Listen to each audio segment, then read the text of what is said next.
Bu qiz hayotiy maslahatlarni biladi. Sizdan yashirilgan foydali maslahatlar bilan tanishing. Agar oq kiyimlaringiz sarg'ayib ketsa, ularni tashlab yubormang. Buning o'rniga ularni iliq suvga solib, tish pastasi, tuz va yuvish vositasini qo'shib 10 daqiqaga namlang.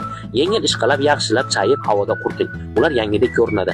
Agar kesish taxtangiz iflos bo'lsa, ustiga suv sepib, tuz qo'shing va artib yuboring. Kuchli dog'larni olib tashlash uchun iste'mol sodasidan, dezinfeksiya qilish uchun esa sirkadan foydalaning. Keyin uni qaynoq suv bilan chayib tashlang. Yumush taqinchoqlarni tozalash uchun alyuminiy florga tish pastasi, tuz va sirka solingan qaynoq suvga soling, taqinchoqlaringizni qo'shing, aralashtiring va ular yana yarqiraydi. Yog'li dog'larni ketkazish uchun ularni tuz va idish yuvish vositasi bilan ishqalang. Dog'lar yo'qoladi. Agar rafiqangiz sochiqlaridan yomon hid kelayotgan bo'lsa, ularni qaynoq suvga solib, tish pastasi, tuz va yuvish vositasini qo'shib 15 daqiqaga namlang. Yengil ishqalang va ular yana yangi hid taratadi.